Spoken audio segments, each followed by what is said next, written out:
Hi, everyone. Glad to have you here today. We are going to talk about some mental health challenges that young people are facing today, depression and anxiety and other issues. And we have a return guest who is Miss Emily Cox, a licensed, certified clinical mental health counselor and founder of Larkspur Therapy. That's a very hard word to say. Say that for me. You Larkspur. Larkspur. I've only had to have 20,000 hours of practice. So that's the only Well, reason why I can get it out differently. I think because when it's in a sentence, it's harder to say, but if you're just going Mhm. to say the word Larkspur, it Mhm. rolls off the tongue. Yeah. So, Emily, welcome back, first of all. How are Thank you? you. Thank you for having me back. I'm doing fabulous today. Oh, that's great. You have a great deal of experience with clients exploring all kinds of issues, um, the LGBTQ plus, the gender identity, sexual trauma, and also feelings of being stuck and not going anywhere in their life. And you also work with the model of cognitive behavioral therapy, CBT, which is a trauma-focused cognitive behavioral therapy when you add a TF, right? Mhm. TFCBT. You got it. Okay, so now I do my homework. Mhm. I'm glad you can join us today because all I've been hearing on the news and talk shows are about the addiction to the internet and the young people, and not even just the young people, all people of my age and younger, and old, not maybe not older, but younger, with the phone in front of their face all the time.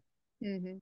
And I experienced that at the holidays when we went up north for Christmas and Christmas Eve. I was just horrified that everyone just found their spot with their phone.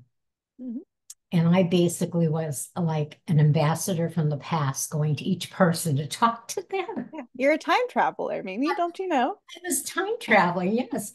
And I really, I didn't mind it, but Mhm. I thought it was sad. It was kind of sad, and they never really had chance to know anything else. I mean, maybe when my grandkids were little, 3 and 4, we had that Christmas Eve and we had fun and opening presents and all that and now it's a lot different.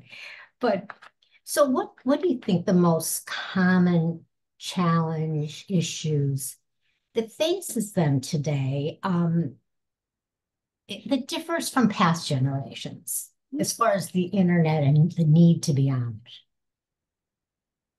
I think that's a fabulous question. It's kind of a tough question too, because it can be so many different things. I think one thing that is comes up a lot in my experience is that the phone or the connection to the phone, connection to internet, connection to social media, like it's representative of something deeper and like meaningful in people's lives. So sometimes when we're looking at it from the outside, at family dinner, at holidays, at a gathering, we're like, everyone's staring at their phones. What's going on? It feels really disconnected because it is in a way. But the phones can also be this representation of connection, this representation of social relationships, social connections, connecting to others. So it can be hard to be like, no phones ever, get off, be done. But it's like trying to find balance of navigating that, of like having the connection without having like a dependency on it.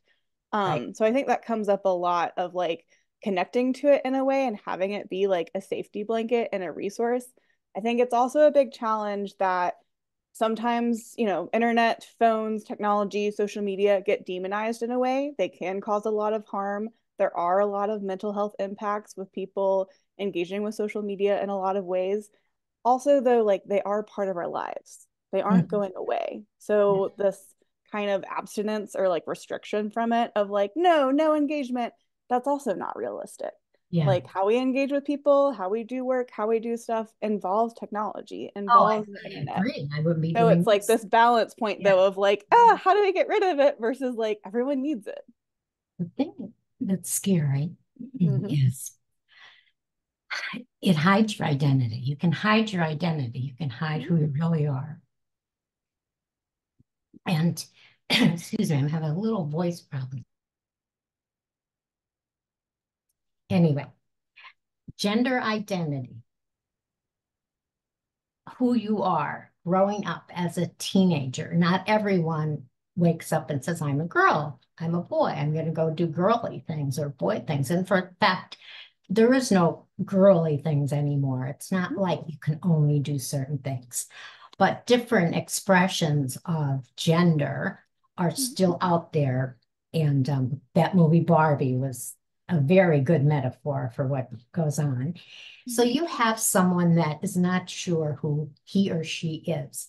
They don't know. They have these feelings, these mixed feelings that they don't know themselves, their sexual identity, let's say. Mhm. So now they can go on different websites and hide who they might be or think they might be. You know, they have the avatars, so people don't even know what they look like. They can put a fake name, they can make up stories about themselves. I think that's a little harmful Mhm. for them. What do you think about that? Mhm. That can And be a tricky subject area too. I can definitely see how it can seem like harmful, potentially dangerous, potentially non-beneficial of like hiding away a certain way, of like not having concerns about safety in certain regards. And another way I kind of look at it like a sandbox or like a safe barrier for people to explore, express, connect in certain ways. So, yes, there can be elements of danger. There can be really unsafe people trying to take advantage that exist in multiple corners of the internet. Also, there can be like bastions of safety for people to try different things, explore different things, find communities that they may not be finding in their physical world or things all around them. So it can be a really positive thing. There can be some really concerning elements with it, but it can be really helpful, especially when going through identity exploration. If we're exploring our sexual identity, if we're finding, hey, like I have these thoughts, or I'm curious about this, or I have dreams or fantasies about this. In some ways, it can be really helpful instead of sitting in that and being like, I'm wrong.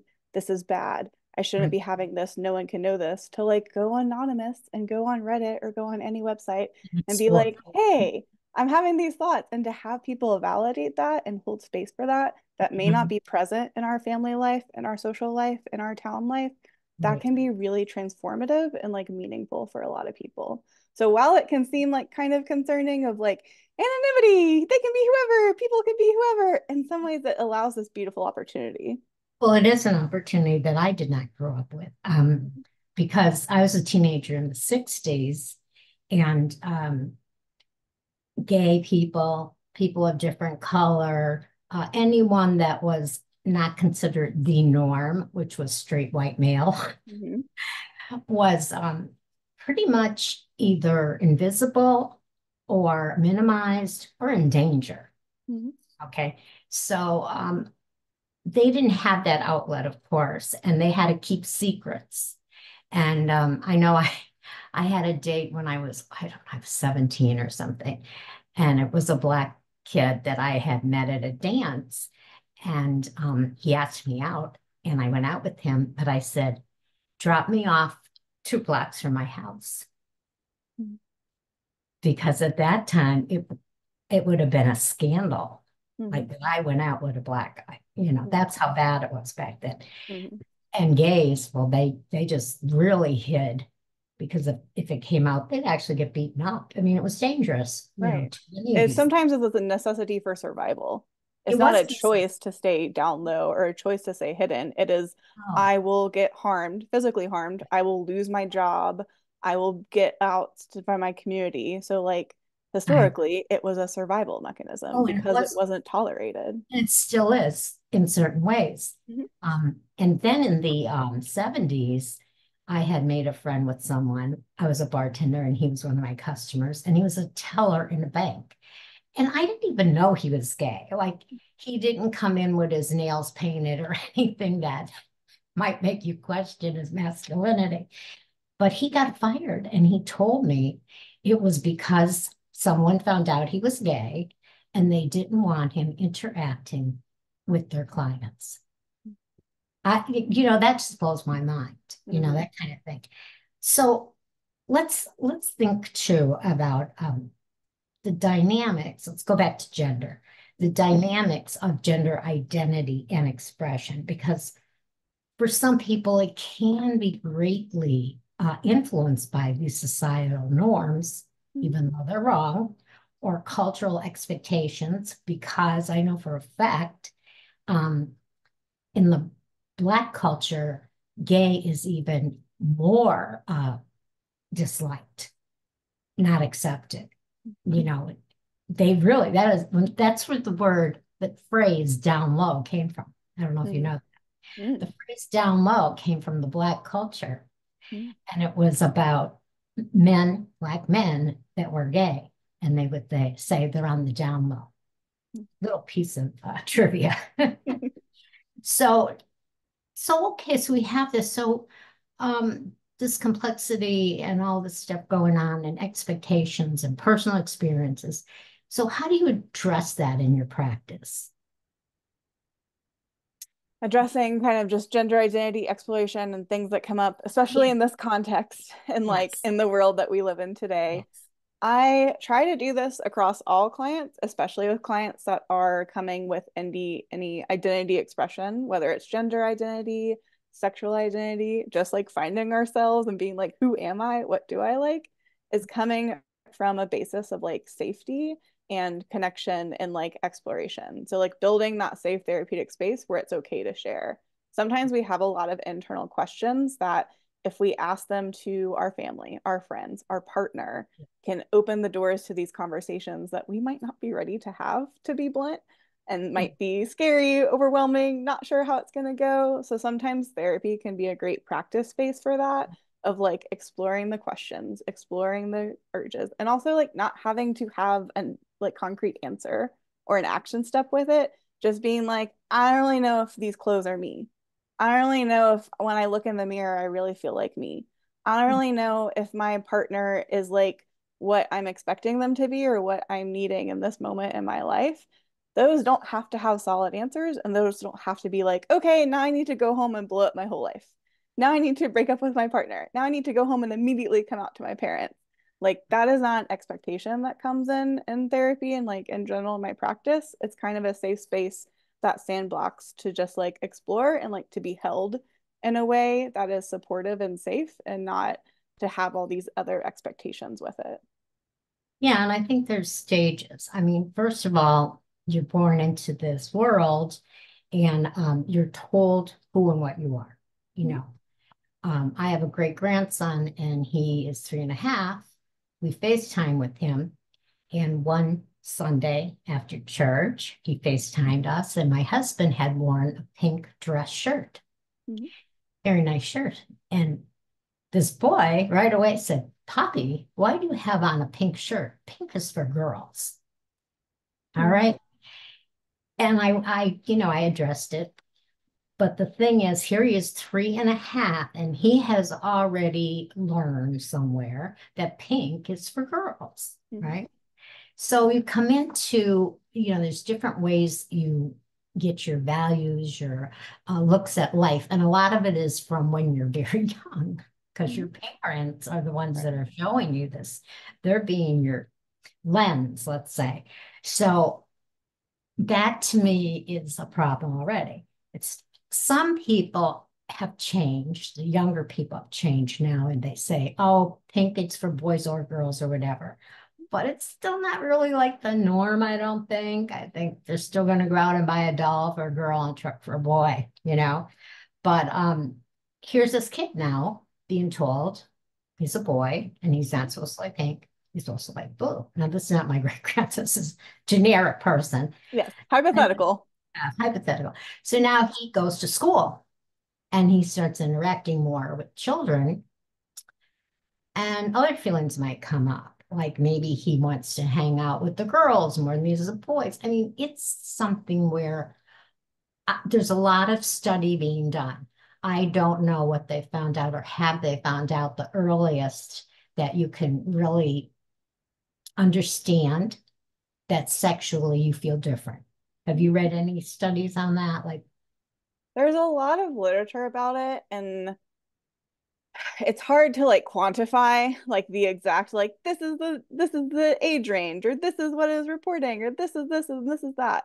The general message that I've received from it is that like it is something that comes internally. It is not like a socialized thing, or like sometimes there's a lot of fear around like, Yeah. is the water turning the children gay? And like that's not accurate or like appropriate, but like that it's coming from how we connect, how we view ourselves, what feels comfortable in our bodies, what feels attractive to us, what is Mhm. attractive to another person. That is present from like early Yeah. stages of life. And it is not something that we are like socialized to think. So Uh-uh. it's not like, oh, we'll just train it out of you. It's one of the many reasons why conversion therapy is harmful and abusive, but that it is part of who we are and intrinsic to our identity. Yeah, exactly. I know, I was in seventh or eighth grade, so I was like 12 or 13. And this girl was boyish. We used to call it boyish Mhm. in the old days. Boyish. And she took a friendship to me, a liking to me, and we were hanging out. And somewhere along the line, I realized that she was seeing me not as a girlfriend, like a pal, that there was like a romantic thing that she was feeling. And that was my first experience with that. Mhm. And I didn't like shun her or anything, but it was the first time I actually experienced that. And I was young, to do Mhm. that. And then as my life went on, of course, um, my experience and exposure with people that thought differently and were different grew. But there are a certain number of people that don't grow, if you know what I mean. Their Yeah. mindset is stuck in whatever it was when they were whatever age, that blue is for boy and pink is for girls and boys should be with girls and all of that stuff. So it's a very hard world to be your true self in. Don't you agree? Yeah. Or like to ask those questions. One thing that strikes me about that anecdote, Mimi, is that like in some context, if we, experience a relationship or experience that like we are the object of a crush, or like a crush is happening, attraction is happening, what has kind of previously been taught to us in different contexts, media, churches, family structures, is like that's wrong, that's deviant, that's gross, that's unacceptable, which is like very harmful and damaging and doesn't allow any space for like questions, exploration, learning, growth. It's one of Yes. the positive changes, like you mentioned, of some stay stuck in that kind of mindset of like different equals gross, different equals bad, different equals evil, versus like now it's like different is different, or like there can be no different, there can be no baseline, there doesn't have to be a normal. Also, like we can have crushes and attraction on people, and that it's not equated to like danger or like harm in any way. Like people can like who they like, and it's not a personal like vindictive on them, or it's not going to cause harm for other people. Yeah. And it's sad, but it's true that this is still such a hot button topic, even today, more so, I think more so than ever, because the more people that come out as transsexual, transgender, not just gay, Mhm. but all these different Well, and shades, queer, asexual, pansexual, like many people under the LGBT rainbow. sexual fluency. I Mhm. mean, just there's so many things. And the more that come out, the more it bothers the people with that stuck mindset from 1952, let's say, Right. or whatever. But, and it's scary because sexual assault in this country is very common, Mhm. especially among girls, women, and LGBTQ people. Mhm. The number one targets of sexual violence are transgender and also Yes, members of the LGBT community. The number one yes, population that is likely to be harmed or murdered due to their identity, to their sexuality, are transgender women, especially transgender women of color. yes. And there you brought up color, so I'm going to go into that. The color, the gay, and the gender. Um, I was having lunch a few years ago with a black gay male friend. All right. So I said, "Oh, you're a double threat because you're black and you're gay, right?" And I said, I'm going to tell you something. The way I see things going on, which is not good, it's not like we are growing, it's like we're going backwards. I feel that blacks and color, any color other than white, female and gays are in danger. We're in danger. And he agreed with me. And that over the next 4 years, look what happened. It's laws are getting repealed that were protecting women. Like all these things are happening. And it's almost like that white male straight how could I put it?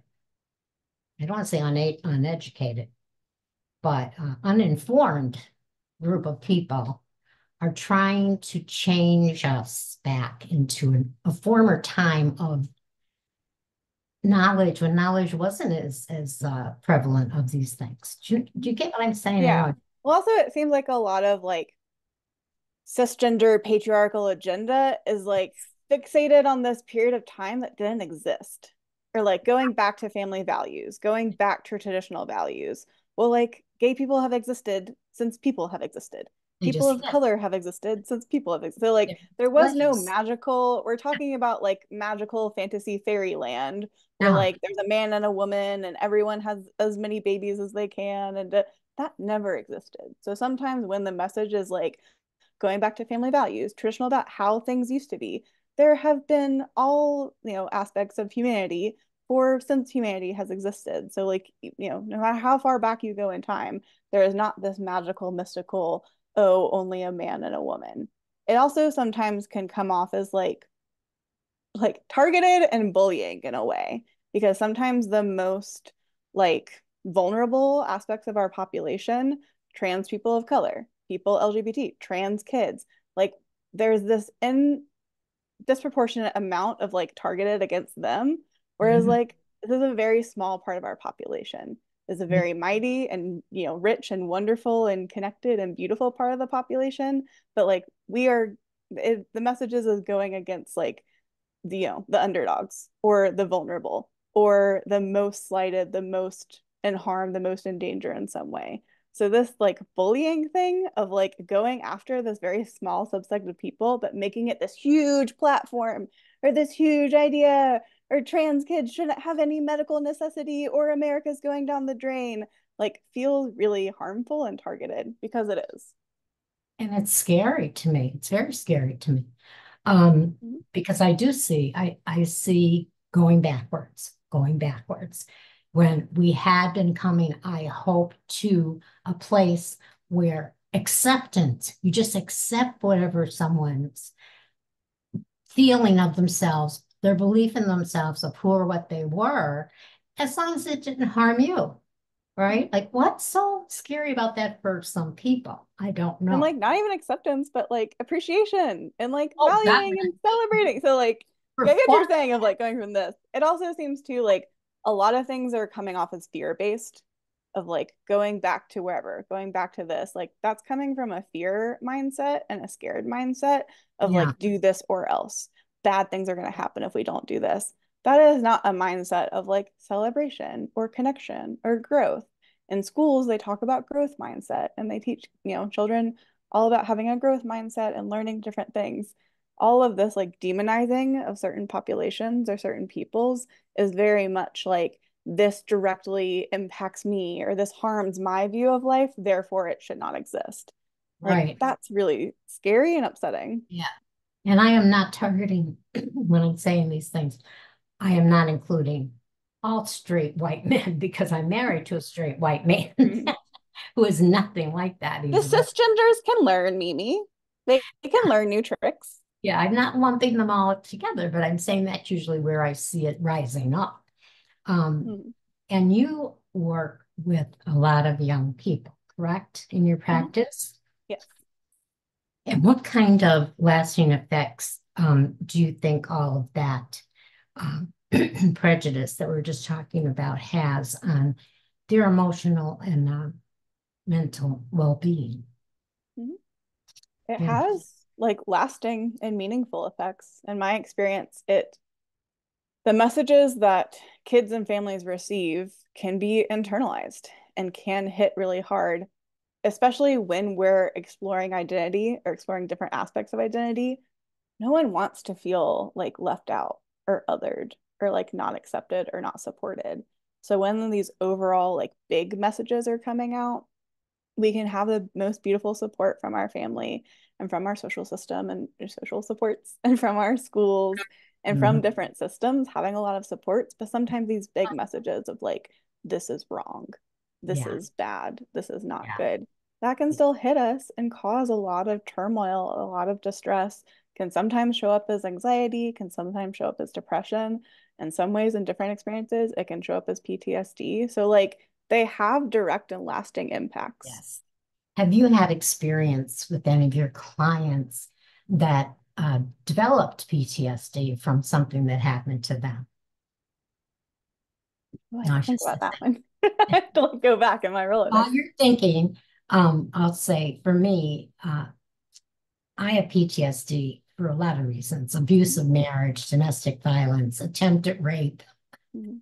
I had some traumatic things, and I have anxiety.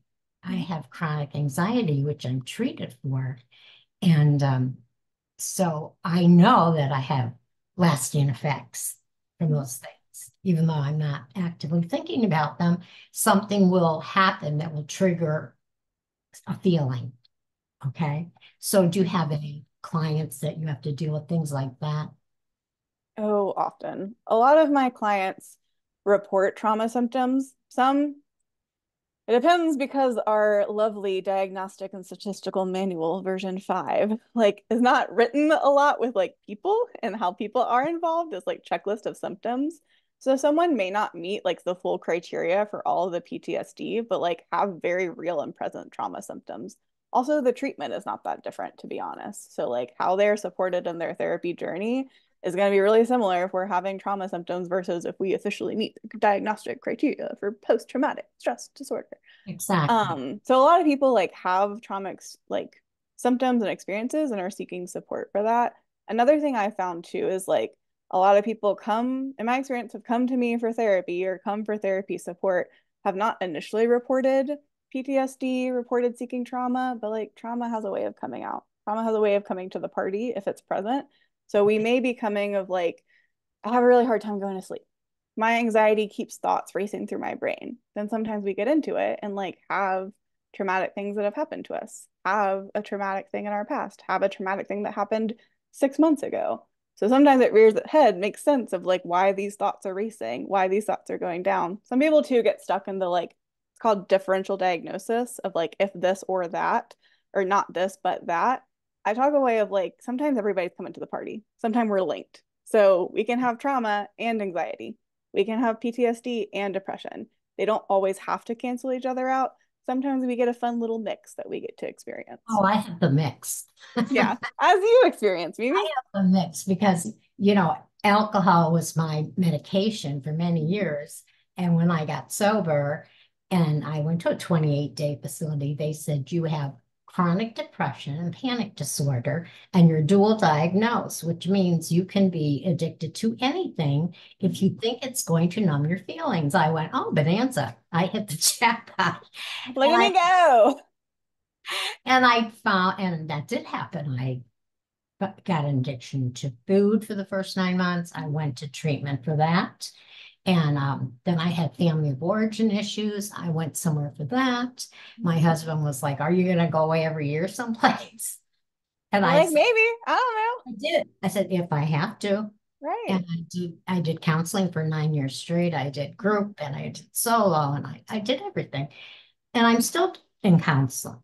And I still get triggered sometimes. And I still need to learn how to set better boundaries. And I'm 75 years old. I mean, it's not like it goes away. There's no magic pill. Right. Well, also there's no endpoint. Like, and healed. And I'm done. Yeah. And like nothing will ever happen to me ever again. I'm never gonna have another flashback or another trigger. I'm perfectly healed and perfect human. Like that doesn't exist in my experience.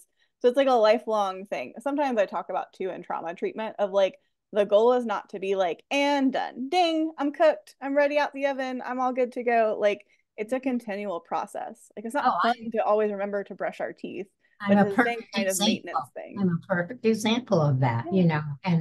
um, and as a survivor of trauma, I often struggle with emotional regulation, meaning sometimes what should be just a small frustration or comment that I don't like can trigger such emotional explosion in me where I become enraged or Mhm. very upset.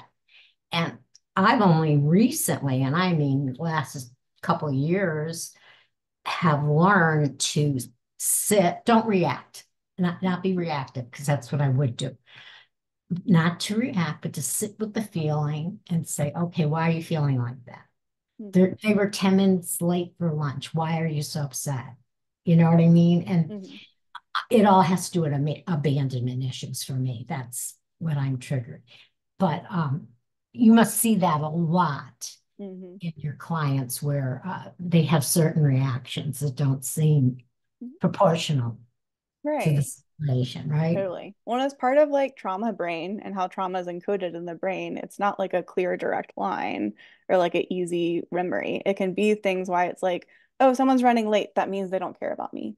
That means that they don't want me. That means that they're rejecting me and ending my friendship and I'm never going to see them again.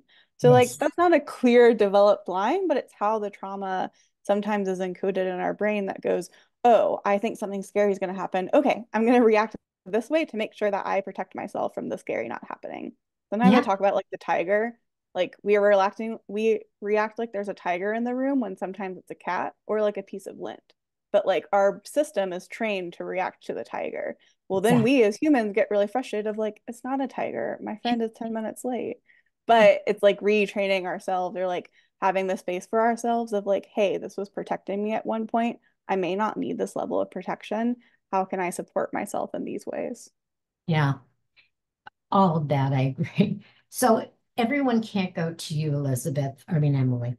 Okay. Everybody can't go to you, Emily. I have Mhm. another person I interviewed yesterday, maybe Elizabeth. So if someone's thinking about therapy, what question should they ask a potential therapist to see if they're the right therapist for them, would you say? Mhm. What is it? I think the main thing is kind of like when sometimes when we're seeking therapy, we're already kind of like overwhelmed or like needing support with something and needing stuff. So it can be a lot to be like, "Oh, I have to remember more stuff, but kind of focusing on like, what am I seeking support for? I am seeking a therapist for, I really want to get a handle on my anxiety. I feel like I'm ready to talk about some stuff that happened in my childhood. My relationship with my partner is really frustrating me, and I'm responding in ways that I'm not comfortable with, and I really want to work that out. So kind of clarifying like why therapy, why now, what we want to address, what we want to work on. We don't have to come in with like perfect treatment goals of like, I want to in 6 weeks be able to go to sleep every night at 10 p.m. That might be a hard expectation for us and our therapists, but just like general things, kind of like, hey, what made us curious about it? What made us make the call? What made us want to book the intake? And kind of sharing that and connecting of like, hey, is this person reporting that they are specializing in anxiety? Is this person only working with like family issues? That I don't really want to delve into that. I just want That's what I was anxiety. going to just say. That This can is give you like kind of a guideline. right. And then And asking this, too, go ahead. and I was just saying that now we're into the positive aspect of the internet because people have a website. And Mhm. if you Google anxiety, doctor, whatever, things will pop up. So you can do a lot of research on your computer ahead of time and find out who in your area deals with certain things. Mhm. And then, and I know you know this, but for other people to know this too, that you have to build trust and rapport with your teenage clients even more than you would an adult. I think they're harder to get to open up. Am I right or wrong It depends. I there? personally love working with teenagers sometimes because they're spicy, because they're prickly. Young. You're So young. like some adults, when it's like, oh, teens need this or teens need that, like sometimes the generalizations don't apply all the time. So sometimes I have some adults that are prickly. Life has not been kind to us. Life has not treated us a certain way. Bigger. So that sometimes they need that time to develop that relationship before Mhm. being like, hi, nice to meet you. I want to get right into my trauma. Some people are ready for that. Some people, that's not where they're at. Teens can be similar in a way of like, hello, stranger that my parents drove me here to talk to. What? You want me to talk about my deepest, Exactly. darkest secrets? I would Exactly. much rather be in the group chat on my phone, like sending messages on Snapchat. Of Totally understand. course. So if I'm like, Yes. no, tell me all of your deepest, darkest secrets right No, now, they're no, not going to respond positively to that in my experience. But no. they also can build like beautiful and strong and meaningful relationships. They're just meeting them where they're at. 3 years ago, when my depression came back very strongly, and I was advised to go back into therapy, I told my therapist, well, we were seeing each other for a while, and she was telling me to write. And I ended up that first year of therapy writing my first book, my memoir, which is Raised by Wolves, Trapped by Demons. And the wolves were my parents, and the demons were the men. And then we're still doing therapy the second year, and she'd ask me something, I'd say, well, you read my book. And I always tease her and I go, just go to chapter 5. Right.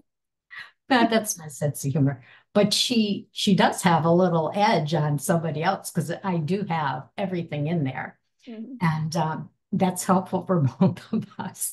So do you have any success stories, or what are some indicators that you know things are going well at a client? How do you know that you're Mhm. making progress? Oh, great question. Yeah. Sometimes a good like marker or baseline we go back to a lot is like level of functioning. Now that can sound really like clinical and boring, but just of like, hey, did we come in not being able to go to sleep every night, getting 4 hours of sleep at most, struggling to do, daily hygiene tasks, things are really overwhelming.